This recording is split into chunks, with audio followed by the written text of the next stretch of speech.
Taking on home improvement projects can be fun and appealing, but being handy around the house could also lead to some serious injury if you don't take the proper safety precautions. Wear safety glasses or goggles when you're using power tools, chiseling, sanding, scraping, or hammering overhead. Wear ear protectors when using noisy power tools to avoid damage to your hearing, as some tools operate at harmful noise levels. Wear a respirator or face mask when sanding, sawing, or using substances with toxic fumes. Keep a first aid kit nearby. Equip your work area with a smoke or carbon monoxide detector and the appropriate fire extinguisher. Make sure that there is a telephone in reach when you're in your work area to make a call if something goes wrong. Make sure you're in a well-ventilated area. Cape optional.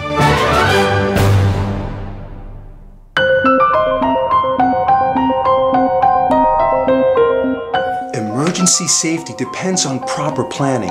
It's very important the entire family knows exactly what to do in the event of a fire or other emergency. Kids especially need proper planning in order to react appropriately.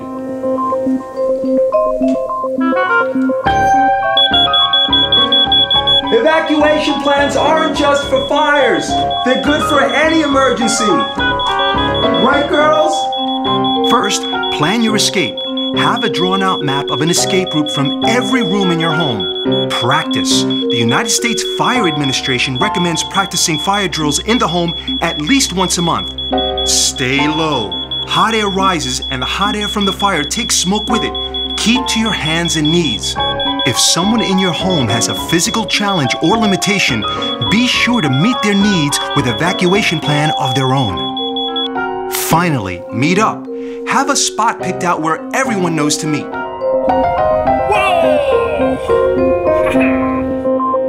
Plan your escape. Practice. Don't stop. Stay low. Meet up.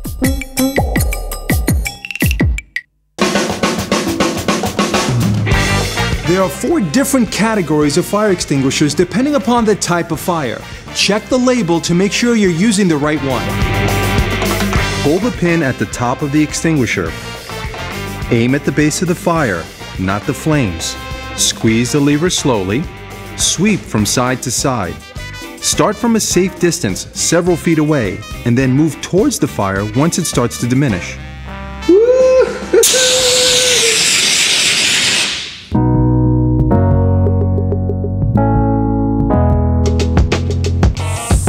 In the event of a fire or carbon monoxide leak, smoke detectors and carbon monoxide detectors could save your life and the lives of those you love.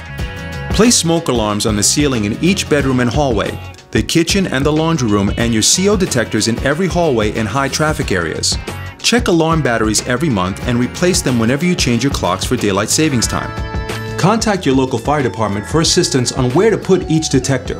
According to the National Fire Protection Association, an estimated 890 lives could be saved each year if all homes had working smoke alarms.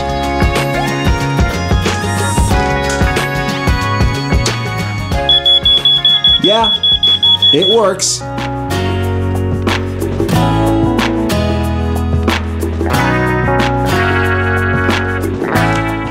Radon. It's a cancer-causing radioactive gas that is found all over the U.S. and comes from the natural breakdown of uranium in the earth. You can breathe it or ingest it into your body. Every house has radon. The question is, how much? The EPA's limit is 4.0 picocuries per liter. The only way to find out if radon is present is to test for it. Radon is widely believed to be the second leading cause of lung cancer. Therefore, the EPA and the Surgeon General recommend testing for radon in all homes below the 3rd floor. On average, 1 out of every 15 U.S. homes have a problem. Short-term testing is the quickest way to determine if a potential problem exists and should be conducted in the lowest inhabited areas of the home with the doors and windows shut. Charcoal canisters are the most common short-term testing devices. If the test is positive, contact the National Radon Safety Board for information on what to do next. Or for more information on radon and a list of certified contractors and testers, call the National Environmental Health Association.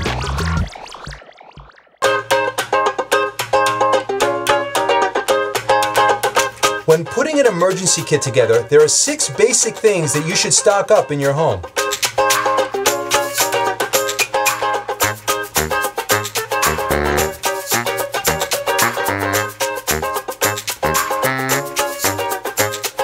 I said 6, not 600. Woo. Focus on necessary items such as water, canned or non-perishable foods, first aid supplies, clothing and bedding, tools and emergency supplies, like a flashlight and medication. Store your kit in a convenient place that every family member knows about. Keep a smaller version of your emergency kit in the trunk of your car.